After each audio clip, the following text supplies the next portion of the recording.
name is Occam. I'm an energetic health practitioner and trauma recovery facilitator. I have developed my own method of trauma transmutation, soul integration, which has come to me through divine guidance. And it started after an ayahuasca ceremony 8 years ago, and has progressed through dream school and connecting with my guides and divine guidance. So I've been given most of this information through Dreamscape, but I've been able to confirm it with other practitioners or just by seeing the results of taking these actions towards trauma and towards the belief systems that live in our energy field. So I'm going to go ahead and start with the basics. What is trauma? A lot of people think that trauma is just that car crash. It's just that rape, molestation, physical abuse. But that's the big T's: wars, fires, and natural disasters. There's also little t traumas, which consist of more of the things that you just see and that you understand, you take in as reality as you grow. So maybe you saw your parents fighting and you think that that's how people communicate, that maybe men are manipulative, or maybe men are dangerous and maybe women are manipulative. Maybe you saw an upbringing that led you to believe that money was scarce or that money created evil. Maybe you were at the dinner table one night and your mom said, "Stop eating like a little piggy."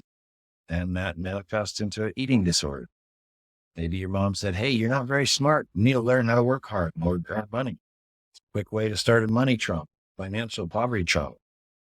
So all of these things can lead to traumas. Now, what is a trauma specific?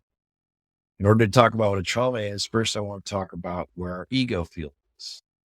So our ego field is the space around our body that consists of all of the things that ever have happened to us or ever will to us. The things that have happened to us have an energetic charge. The things that happen do not. The energetic charge that is associated with anything in your ego field depends on what emotion you are in when you had it. So emotion is energy in motion. So when you had the experience, what energy was in motion at that time? Was it happiness? Was it love? Was it security? Or was it fear and shame and guilt? High vibrations, love and light; low vibrations, fear, anger, aggression. So that's how these energies are imprinted in our. As you're born into this reality, you come in as a blank slate. You have to start to acquire data, information, experience in order to inform you of what you can believe about yourself, others, and your reality. Starting at zero, literally at birth, what was your birth experience like? What was your pre-birth experience like? Were you supported and held and comforted? Were you picked up when you cried? Were you fed when you needed it? Were you warm? Were you safe? Was your house peaceful, quiet, and calm? Maybe your house was not quite so calm. Maybe your home was an emotional powder keg. Perhaps there was abuse going around. Perhaps there was poverty and true lack of necessities. If you were made to go hungry, if you were made to cry it out. How many of us have heard, "I'm going to give you something to cry at"? Those kind of interactions teach us a very specific belief about our reality. And as each one of them is happening, they live in your field. So when you have an experience like, let's say, for instance, getting bit by a dog, it may be a low vibrational energy that starts off, right? I got bit by a dog. Dogs are dangerous. Dogs are scary. Well, that low vibrational belief about what dogs are can live in your field.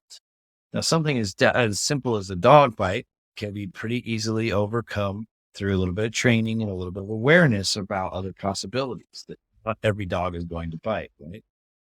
But some of the other traumas are much harder to unwind. And most of them you're not aware of. It's pretty simple to say, "I'm afraid of that dog because I got bit by a dog." It's a lot more difficult to say, "I'm sacrificing my self-worth and my self-value for this relationship because I'm seeking love from another to fulfill me in the ways that I'm not fulfilled myself." Those are much harder. And everything that we do is informed by these beliefs. Now, how is that and why is that? The reason that our belief systems affect how we feel and think is because they live in our field, right? As our consciousness, actually, let's shift to what is our physical body and our spirit. I believe our spirit, when I say our spirit, I'm talking about the part of us that is connected to all the rest of us, right? That overarching consciousness that lives and expresses itself really in all ways through all life forms in all the universe, all the galaxy. And before we come here, we're part of that soul collective, and we choose when to come, where to come, how to come, who do we want to team up with, what kind of experience do we want, what's going to benefit me from my last life, from my last experience to this next one. How can I partner up with one of these other spirit fragments that needs to have an experience as well? Right. So we sit around that round table metaphorically and say, I want to experience forgiveness. I've had a lot of luck in my past lives and really great stuff. So I'd like to experience what it's like to forgive. And I'm going to need somebody to assault me, to abuse me, to patronize me, to antagonize me. You may reach out to another fractal of your soul team and say, hey, would you be willing to go down and be my parent and be my aggressor, be my antagonist? And they may say something along the line of, wow, that'd be really cool, because I have no idea what it's like to be an oppressor. I've been in these peaceful relationships in my past lives, and I would really like to know what it's like to have the power and to take power from other people, and also to maybe work on some of my own stuff. So I'm willing to go down 30 years before you, suffer all the indignities and pains that I need to in order to create the perfect asshole that will teach you what you need to know about forgiveness. It's just an example, but that's one of the cases, right? So when I talk about our soul, I mean our Flover's soul, that part of us that is connected to all things, knows all things, and can be all places. That is out fifth, sixth, seventh dimension. I don't really get caught up on too much of those technical terms because I know that we each have different experiences and definitions of some of those things. Don't let the terminology get in the way. But the oversoul is constantly condensing down energy into matter. So it's constantly pushing universal life force, Christ consciousness, unconditional love, pure white light into the physical form. We are 99.999% space.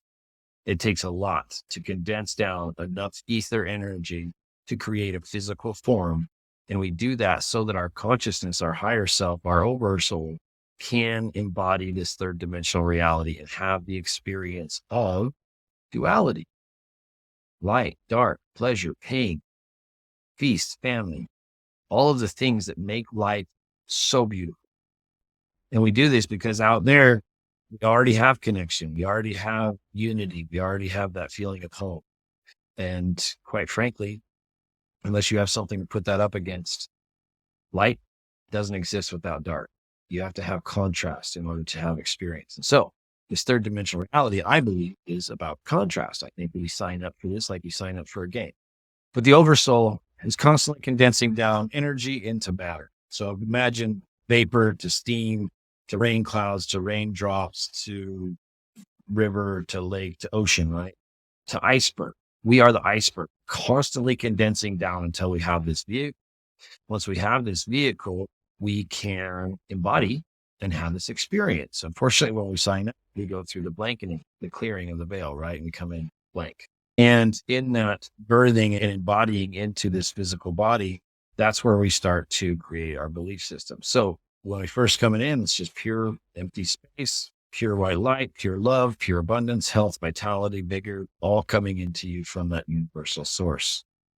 Now, as we talked about the trauma earlier, living in the energy field, this is how trauma affects what you think and feel and act. That energy coming into your body is pure white light, but your thought forms act like filters or distortions. A good visual is like a balloon. If you can imagine a balloon sitting beside you, the light coming through that balloon is not going to be able to maintain its frequency, its wavelength. It's going to be distorted into whatever color or essence that balloon is instilling upon it. And that's what hits me. Not the white light, not the balloon, but the imprint and the impression that was held in that balloon, metaphorically speaking. Now, these buildups, these thought forms are the balloons, right? As the energy is coming in, it's constantly pushing through those filters and informing you of who you are. Reality is and expect. And as many of you know, through the art of manifestation, what we think and what we ask, the universe is always delivering. The universe is always saying yes. And so when you're bringing in possibility and abundance and vitality, and the information coming in through all of your filters and all of your ego is, I'm awesome, life is easy. That is what you resonate out to the world around you. And so I don't actually think that we manifest our reality. I actually think we co-create it through resonance. Because even though on some level I am the only real thing in my life, everybody else is an imagination or a reflection of my consciousness. On a level below that, we all joined this matrix. We all decided to sign up, play these characters, and interact with each other. So I am no more manifesting this computer in front of me than I'm manifesting $1 million or something, right? Someone created the computer, their manifestation, I'm benefiting from it. We co-create our reality through resonance. The energy coming into your body after it's informed by your thought forms affects how you think about yourself and see yourself. Am I a strong man? Am I a weak man? Am I shy? Am I outgoing? What's my sexual preference? What kind of foods do I like? What kind of people do I like to be around? All of these things are literally being impressed upon you at all times. Those are the conscious thought forms. But the subconscious or disassociated thought forms are the ones you don't know about on a regular basis, right? Those are the ones that say men are dangerous, women are manipulative, dogs are dangerous, money's hard to earn, people can't be trusted, life is hard, right? Those are the disassociated thought forms. Those are the ones that lay below the surface and actually resonate much stronger because they're on autopilot. You actually have to put a little bit of extra effort in to put your mind into. The rest of these things are projecting out through your heart space, unknown to you.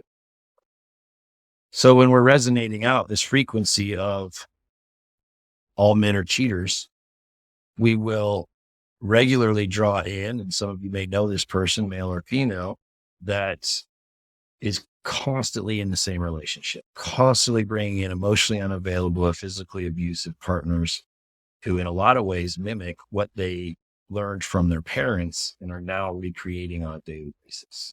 That is what is happening in our energy field. That is a result of not identifying what belief systems are actually manifesting or resonating to. Because our body and our mind and our heart and our stomach are receivers and not transmitters, right? A lot of people think that our thoughts and our consciousness stems from our brain activity outward, but it's quite the opposite. Like I said, it's absorbing into us. And so the information that you receive in your receivers is going to be tainted by the amount of influence between you and source. So that's what trauma is. That's how trauma lives in the system. One of the other things that this trauma that lives in your field does to your physical body, and this is why it affects the physical, mental, and emotional. It's why I'm all for classic clinical psychology. I think there's a place for it. Talk therapy has a place for it. But a lot of those things are only dealing with one aspect. They're dealing with your emotional awareness of a thing or your mental awareness of a thing. And some people are very mental people, very affirmations and positive thinking can change some of those thought forms. But for the rest of us, especially the ones we don't know, they just live there and they continue to affect us. And on a physical level, our DNA is actually made of light. There's studies done where they disintegrated the amino acids of a DNA molecule in a dark room and it released 10,000 photons into the room. And so there's a lot of other studies. If you look into lights, lasers, and light energy, you can find plenty of information about how the DNA is actually communicating back and forth to each other and how almost all carcinogens diffuse light, right? So that's what causes disease, disharmony, and dysfunction in the body is when communication between cells and DNA, the message gets distorted and lost, right? So instead of health and vitality, you end up with disease and disharmony. This is greatly affected by that energy flowing into your body. So if you have a lot of animosity and anger and resentment, it's going to manifest in your physical body as something like cancer. If you have an issue with not wanting to be seen, if you don't think that you have the right to be seen, if you don't care for yourself, if you don't want to be seen in your own skin, that'll a lot of times show up in skin diseases like eczema and psoriasis. If you're really angry and you cannot forgive someone, you're most likely going to end up with liver failure. because these certain aspects of our beliefs and our emotions manifest into our physical body. The inability to release and forgive is also actually really linked to a lot of physical abdominal stuff, irritable colitis and that kind of stuff, irritable bowel and colitis, ulcerative colitis. Uterine problems generally stemming from abuse. A lot of physical abuse, sexual abuse really resides in the uterus and can cause uterine problems like cysts and fibroids, really nasty, aggressive cycles that are very painful and irregular and cause a lot of emotional and physical distress. I've had a lot of success with people being able to release the trauma from the womb, and all of a sudden their cycles completely fix themselves.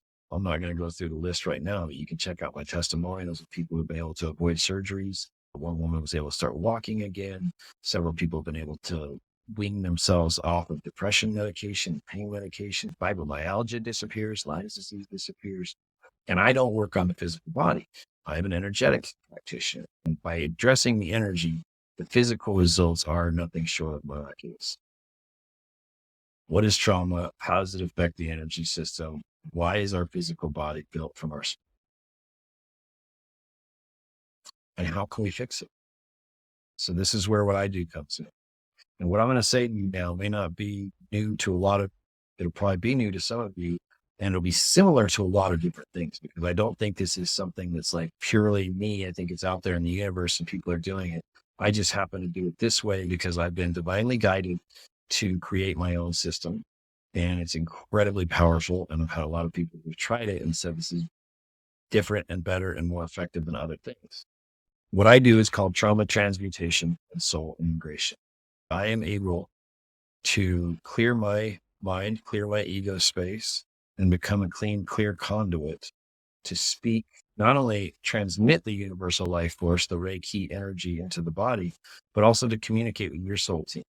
So at the beginning of a session, we'll call on the angels, ancestors, elementals, and Akashic keepers.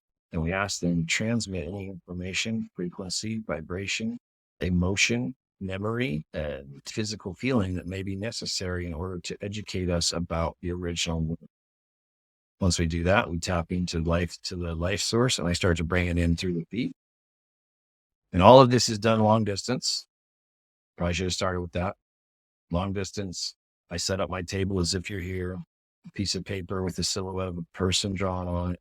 And I draw the chakras, I put down stones, and I walk around the table as if you were here, because I open portal technology. I use portal technology, sacred geometry technology, to open portals so that we can be connected outside the restriction of space and time. It's incredibly powerful, and it's an incredible protection space. It's amazing how pure and high vibration the portal keeps us.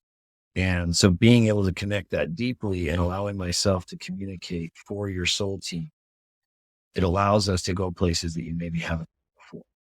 As we bring in that energy free from the distortions of the lies and the traumas, it will start to light up your body, and it will start to light up your timeline. You will start to see the things that you weren't able to see before. So I like to say it's kind of like shining a flashlight in the basement.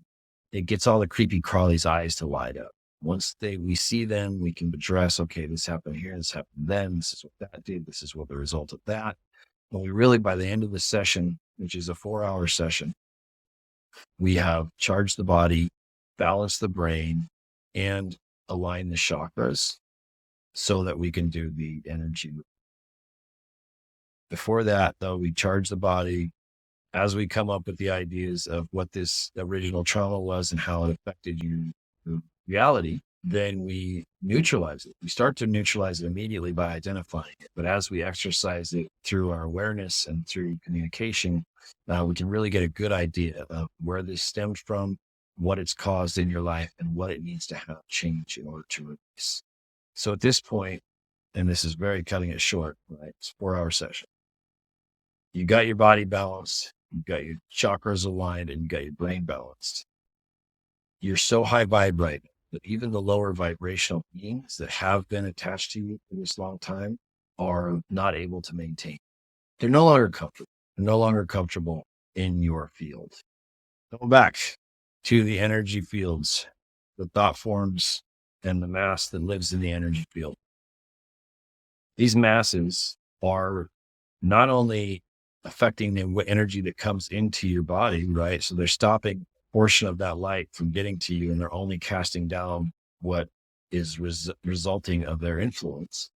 And so you're starved off the connection to true source. And in addition, these beliefs and these thoughts that come through the thought form actually trigger us into self-destructive cycles, and they self-sabotage.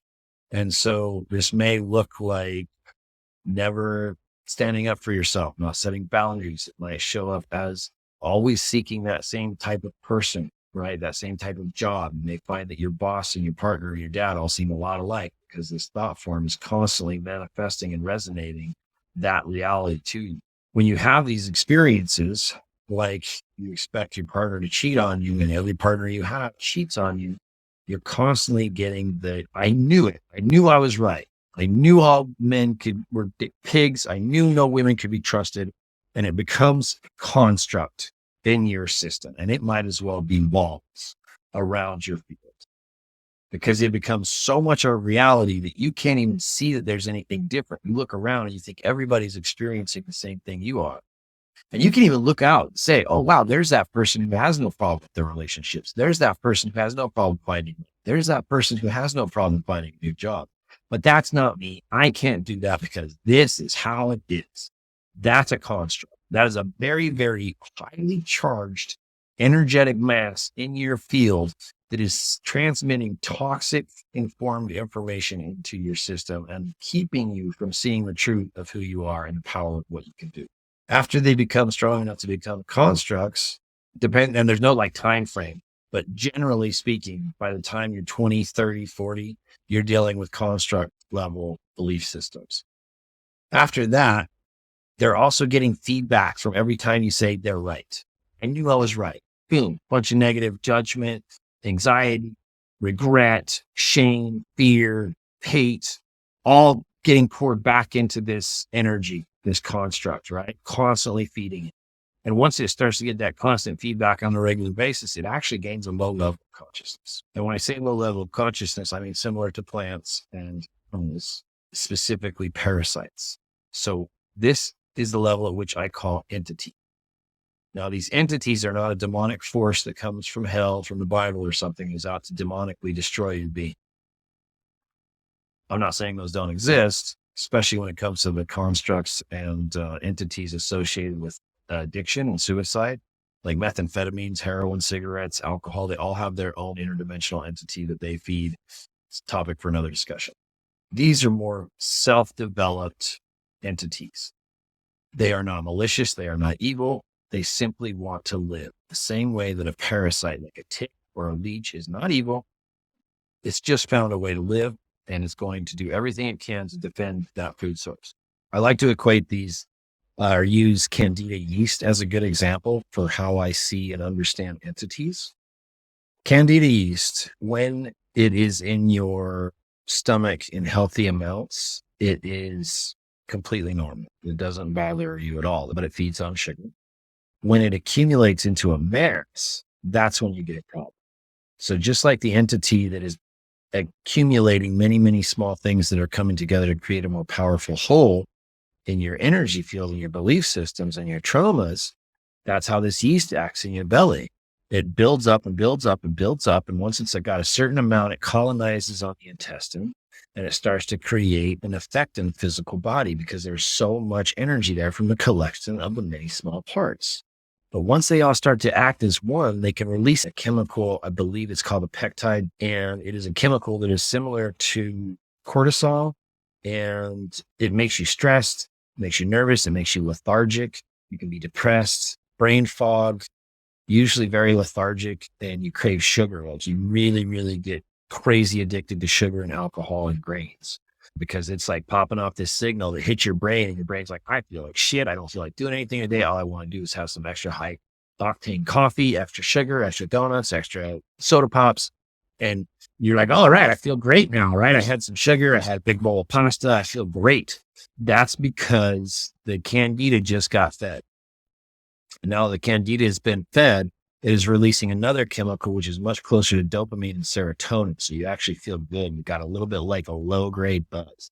All of a sudden you got high energy, you feel good, you're feeling good about yourself, you're feeling good about life because it's sending you this extra energy that, yeah, that's what's good. That lasts about an hour until that can't beat it needs to eat again. And then it starts to release that chemical and makes you feel like, oh man, I need that fourth cup of coffee. I need that, all kinds of stuff, cigarettes and alcohol and everything. You just crave, crave, crave.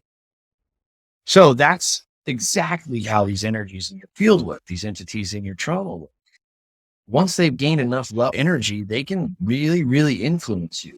And you may even hear somebody say, like, I wanted to try out for that job, but I kept hearing the voice of my dad say, you're not good. Or I was going to try for that girl, but I heard my mom say, like, you're not good looking enough to be, a 10. Whatever the case may be, you may hear it. For me, when I was in my addicted state, right? Because I used to be on methamphetamines. In that state, the belief system that was talking to me was saying, you're not worthy of anything more than this. You're just a poor trailer trash junkie, and all you deserve is to die high and alone. And I believed it, and I continued to act as if that was the only truth. And I'll tell you about how we came out of that story later. But once addressing that energy, saying, like, I understand that you're not mine, right? Because once we've charged up all this energy in your physical body, these entities get really uncomfortable. They're no longer resonating at a frequency that you are. So they get quite uncomfortable. And this is where we're going to get a little extra woo-woo, as if it wasn't woo-woo enough for you. These entities and their consciousness, they thrive on anger and fear and judgment, right? So when you come into a session, you're like, I'm going to cut cords. I'm going to banish this thing. I'm going to exercise. I'm going to destroy it and dissolve it. You'll never win. You will feed that entity, and it may hide for a while, but it'll still be there. In my experience, the way that I do it is the most effective. And it's because I use the portal technology.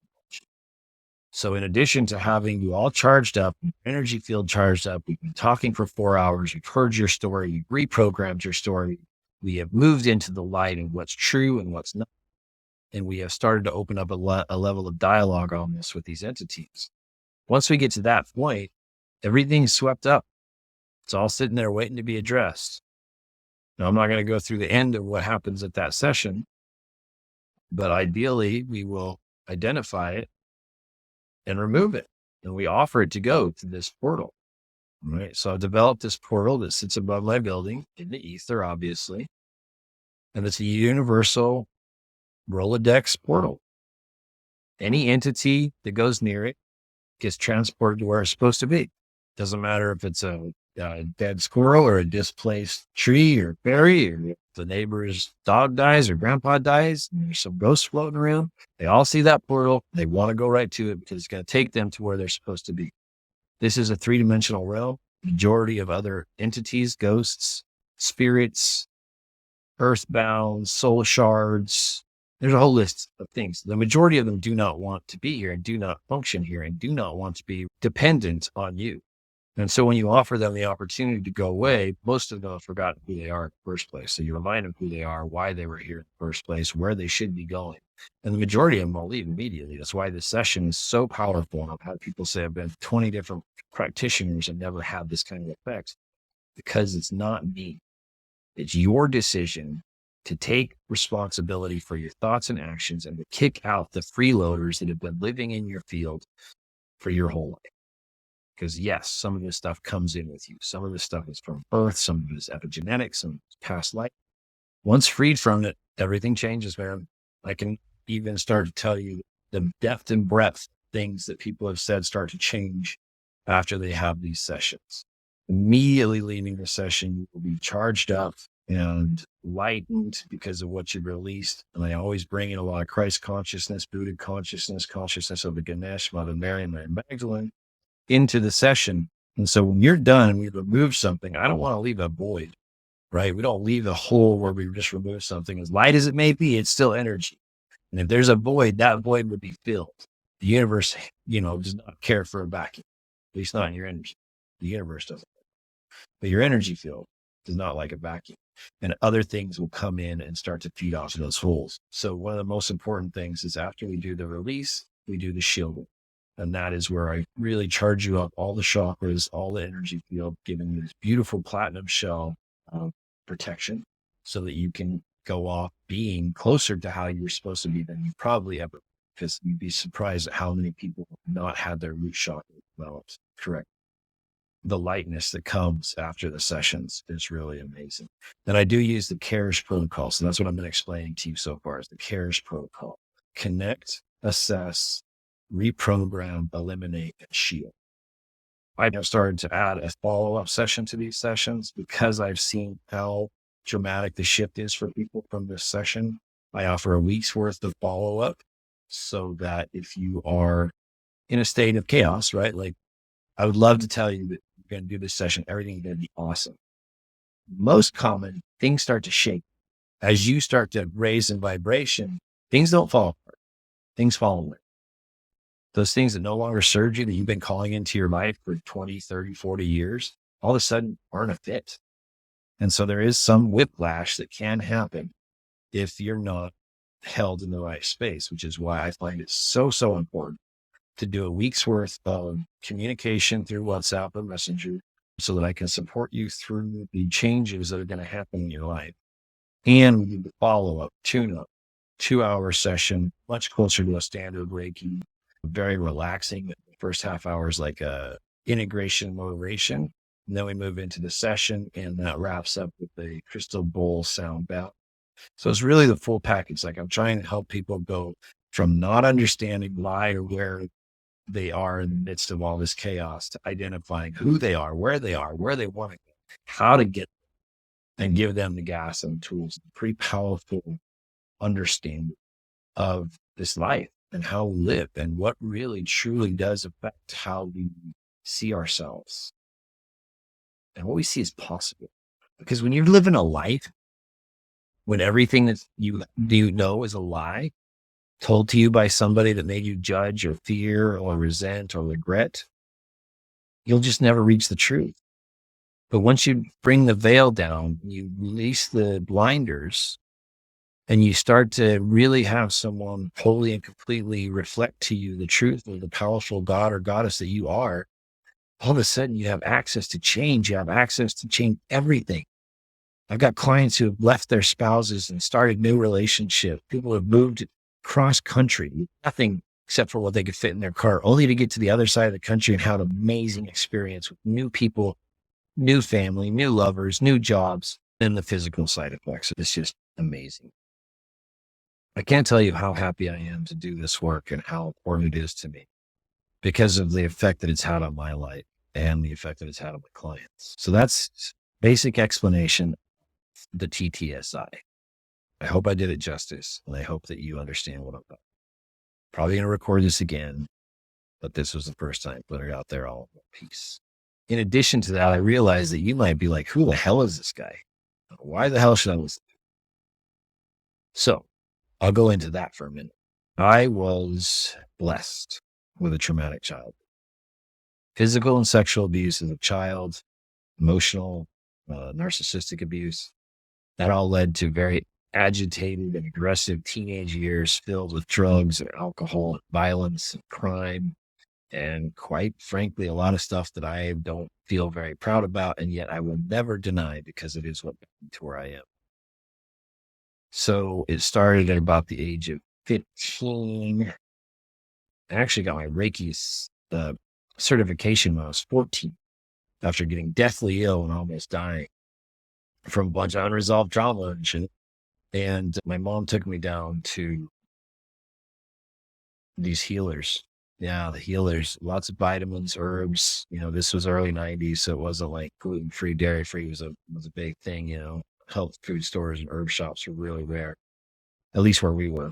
And so I got healed up and was tuned up to the Reiki for a while, and it was just too much for me, man. It was too much. I didn't have the foundation to really support me in the sensitivity and the kind of information I was getting from other people. And being a sensitive kid in high school, it just didn't serve me. I had already had a lot of physical abuse in school before that. Once I was attuned to Reiki, the sensitivity was just too much. So I started smoking cigarettes, started smoking weed, started drinking, turned my back on energy, turned my back on love, and really decided to become trouble. You know, I had been shown my whole life that nice guys finish last and that sensitive people always suffer. And by God, I was going to not be a sensitive person. So I actually made the conscious decision to start acting like an asshole. Start being the tough guy. Start being the a-hole that doesn't care about anybody else. It only takes care of himself overall. And it wasn't very long before I was dealing with amphetamines and just dealing poison. I was kind of a regulator sent out to collect debts, drive around my dealer, and did a lot of things that I'm not proud of. A lot of things that are illegal, but luckily the statute of limitations out on those. I literally almost went to prison when I was 16 for some pretty serious shit. So that all to say that by the time I was 19, I was homeless. I was high on meth. I had no friends. I had basically failed my baby mama and my 2-year-old son. And I was living on the top of a Denny's, staying warm next to the dryer vent or the fryer vent and eating food out of their trash. I had called in every favor and I had burnt every bridge at that point. And I figured there was no good reason for me to be alive. And so as I sat there with the razor literally pressed to my wrist, like ready to just be that stinky body that they found on the top of the building, I had this moment where I was trying to figure out whose fault it was. I was basically trying to figure out whose fault it was. Was it my dad for leaving when I was 2? Was it my mom for putting too much responsibility on it? Was it my sisters for being narcissistic psychos?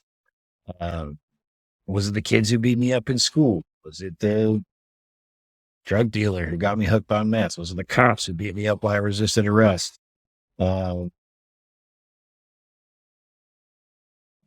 was just this big moment of clarity where I realized like the only common denominator in all of those experiences was me.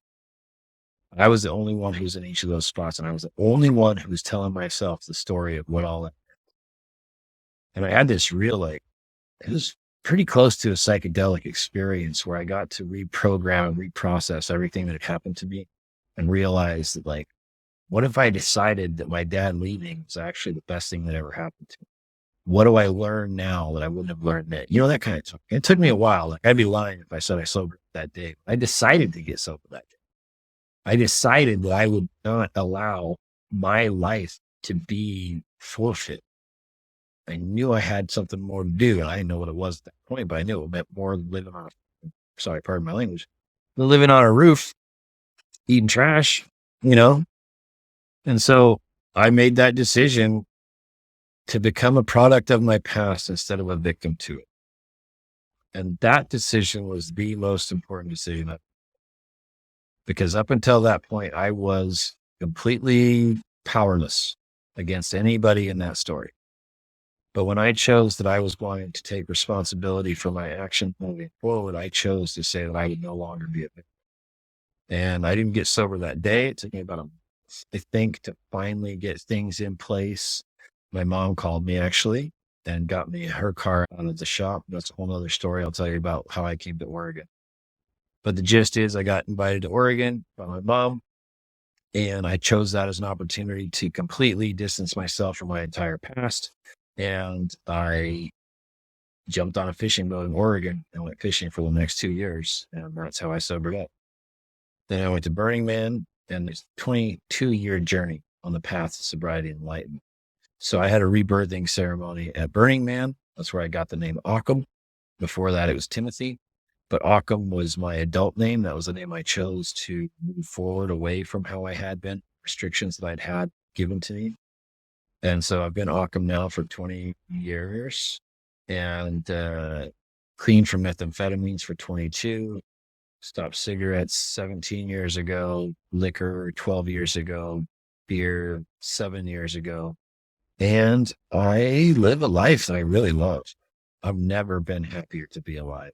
I live on a beautiful property where I live with a landlord. It's not my property, but I get to help raise these chickens. We have an egg farm. We have emus and ducks and geese. I have wild animals all around me.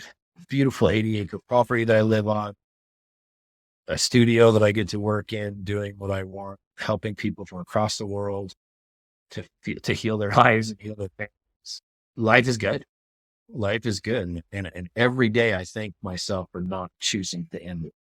And so my journey through the hells and hellfire of my youth is what I believe really fortified and forged my experience to be able to do what I do as far as holding the space I hold without judgment and with unconditional love. All of that journey really led me to the ayahuasca. When I was 33, my son had just stopped talking. He's on the autism spectrum. He lost his ability to speak and is now nonverbal, 11 years old. I wanted something different. So I went and sat with ayahuasca, another story for another time. But the ayahuasca told me that I needed to get back on my path and that I could walk the healer's path if I quit clouding my vision. So I stopped smoking pot and changed a lot of things and got on my journey again. That was really the start, man. Those ayahuasca ceremonies over the next 2 years in combination with my Reiki recertification for Reiki 2 and a course called Hands of Light from Barbara Brennan. It really gave me the language. That course really, really gave me the language to understand what I was seeing. Because up until that point, the ayahuasca had been teaching and I'd been learning a lot through metaphor and dream, right? And so that book, that course really taught me the language around entities and the energy bodies, how it all works. So that's pretty much the extent of my education as far as that goes, other than what I've picked up from other people I really like Joe Dispenza, Greg Bray, David Wilcock, Bruce Lipton, so many guys. But that's what qualifies me, is that I've been through it and that I've helped others through it. I've helped people in all different continents, all different ages, all different races, all different cultures, and the trauma is the same. The trauma is exactly the same in all the energy fields.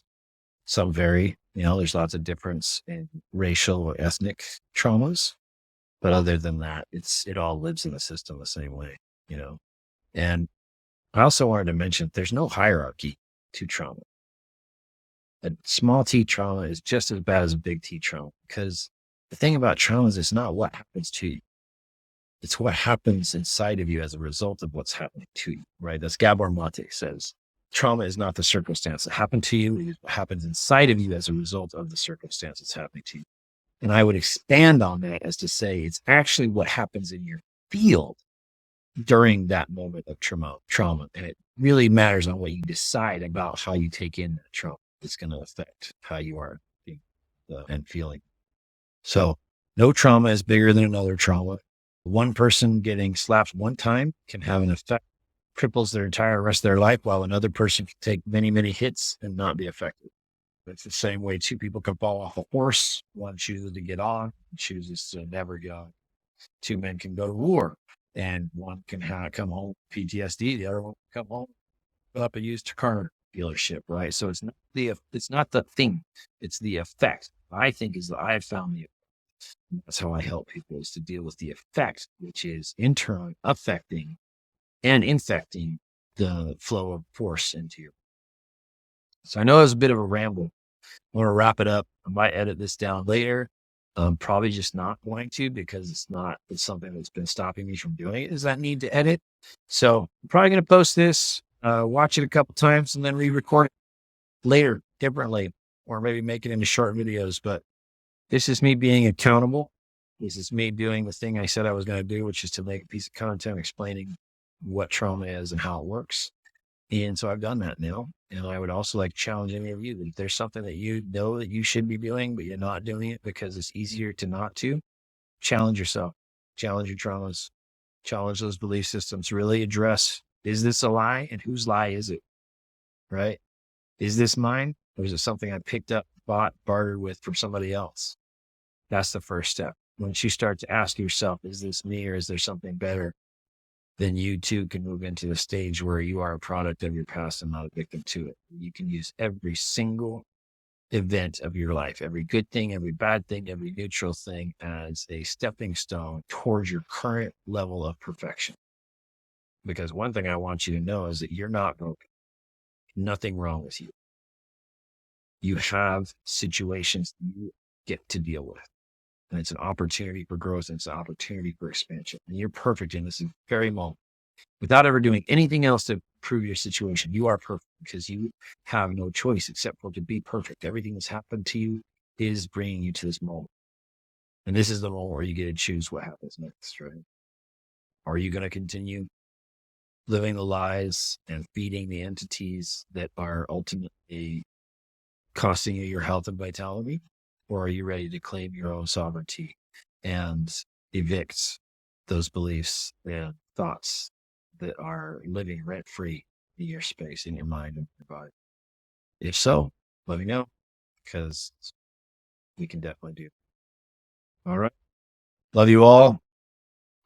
Be well.